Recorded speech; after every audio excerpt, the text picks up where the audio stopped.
Halo anak-anak, Assalamualaikum warahmatullahi wabarakatuh. Selamat pagi dan salam sejahtera untuk kita semua. Anak-anakku sekalian, bagaimana kabarnya pada pagi hari ini? Semoga dalam keadaan sehat walafiat ya. Anak-anak, kita lanjut ke pembelajaran PJOK di KD 3.9 di mana tentang jenis cedera dan cara penanggulangannya.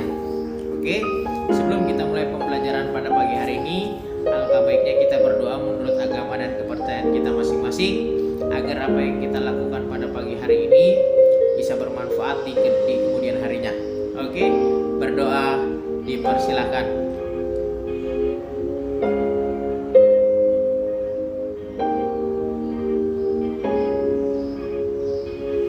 Berdoa selesai. Langsung saja anak-anak, ini dia pembelajaran KD 3.9 tentang jenis cedera dan cara penanggulangannya. Kita simak video berikut ini. Silakan. Jenis cedera dalam aktivitas fisik atau olahraga dan jenis cedera dalam aktivitas sehari-hari. Yang pertama kita bahas adalah jenis cedera dalam aktivitas olahraga terdiri dari memar, cedera otot, dan pendarahan. Jenis cedera dalam aktivitas sehari-hari meliputi luka iris atau sayat, luka lecet, luka tusuk, luka gigitan, dan luka bakar. Prinsip penanganan cedera terbagi dalam 4 huruf, diantaranya adalah rise. R yang pertama adalah rest, I yang kedua adalah ice, C yang ketiga adalah compression, dan I yang terakhir adalah elevation. Rest, kita bahas yang pertama, rest atau istirahat. Istirahat sangat dianjurkan bagi penderita cedera untuk memulihkan kondisi tubuh. Mengistirahatkan bagian yang mengalami cedera dilakukan dengan tidak memberikan beban yang terlalu berat dan tekanan langsung pada area yang sakit. Dianjurkan untuk menghentikan aktivitas yang menggunakan bagian tubuh yang mengalami cedera selama 24 sampai 48 jam. Yang kedua adalah ice, pemberian es. Penggunaan es sangat diperlukan saat cedera yang terjadi berupa pembengkakan atau rusaknya pembuluh darah. Es dapat mengurangi terjadinya pembengkakan dan meluasnya kerusakan jaringan serta mengurangi nyeri sementara waktu. Pengaplikasian cara ini dapat dengan cara kompres es kontak langsung tidak lebih dari 10 menit. Yang ketiga adalah C atau compression, yang biasa kita sebut sebagai pemberi balutan. Kompresi merupakan tindakan pembalutan bagian yang cedera dengan alat perban atau bandage untuk menghindari penumpukan cairan yang disebabkan oleh pembengkakan dan sebagai penyangga agar tubuh tidak bergerak sehingga jaringan yang rusak tidak meluas. Yang keempat adalah E atau elevation.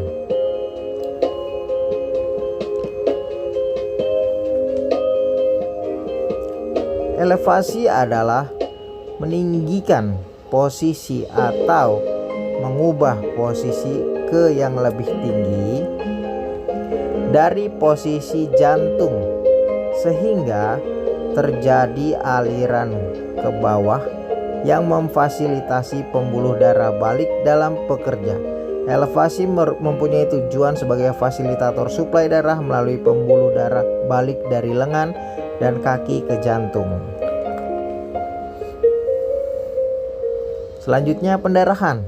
Pendarahan adalah keluarnya darah dari tubuh yang disebabkan oleh kerusakan yang terjadi pada tubuh.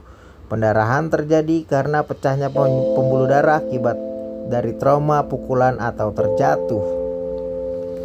Cara menolong atau menanggulangi luka pendarahan adalah yang pertama, tekan tempat pendarahan dengan lembut menggunakan kasa. Yang kedua, tekan dipertahankan sampai pendarahan berhenti atau pertolongan lebih lanjut datang. Yang ketiga, bersihkan luka menggunakan cairan antiseptik. 4. Tutup luka menggunakan kasa steril agar terlindung dari kuman. Yang kedua adalah luka iris. Luka iris adalah luka yang ditimbulkan oleh goresan atau irisan benda tajam. Cara menangani luka iris adalah cuci luka menggunakan air mengalir dan keringkan menggunakan tisu bersih atau handuk. Hentikan pendarahan dengan cara menekan di atas luka dengan kasa selama beberapa menit. Oleskan cairan antiseptik. Pembekuan yang terbentuk di permukaan luka jangan dibersihkan karena akan menyebabkan pendarahan kembali. Bila luka kecil, biarkan terbuka supaya cepat pulih, sedangkan bila luka besar, tutup dengan kasa pembalut. Selanjutnya adalah luka lecet akibat terjatuh.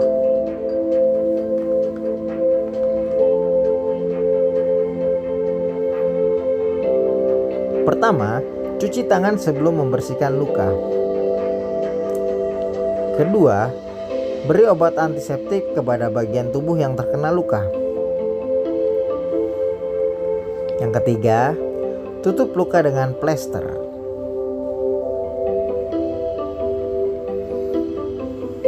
Berikutnya adalah luka tusuk atau biasa disebut dengan vulnus punctum, merupakan luka yang tertancap yang disebabkan oleh benda tajam. Apa yang harus kita lakukan ketika mengalami luka tusuk? Jangan asal mencabut benda yang menusuk tersebut, karena bisa mengakibatkan perlukaan atau luka yang meluas di tempat lain ataupun mengenai pembuluh darah. Lakukan pertolongan pertama ini. 1. Penolong mencuci tangan terlebih dahulu untuk menghindari infeksi. Kedua, cabut benda yang menusuk tersebut secara hati-hati. Yang ketiga, bersihkan luka menggunakan cairan H2O2 kemudian desinfektan. Yang keempat, tutup lubang luka menggunakan kasa agar luka tetap bersih.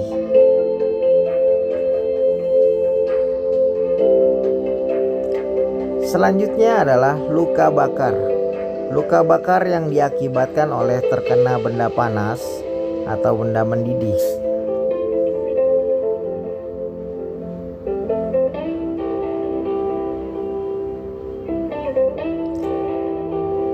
Biasanya sebagian orang yang mengalami luka bakar mengoleskan pasta gigi kepada luka bakar tersebut. Namun, hal itu bukan hal yang benar. Lakukan cara ini. Biarkan luka bakar tersebut terkena air mengalir dalam beberapa menit. Oke anak-anak, bagaimana? Sudah melihat videonya? Sudah menyimak videonya? Mudah-mudahan kalian dapat mengerti dengan baik. Untuk selanjutnya, nanti Fathar akan memberikan tugas untuk KD 3.9 melalui media WhatsApp group yang akan di-share ke orang tua kalian. Dan untuk minggu depan, kita masuk ke dalam KD 4.9 di mana kalian harus membuat ilustrasi video tentang penanganan cedera dalam kehidupan sehari-hari.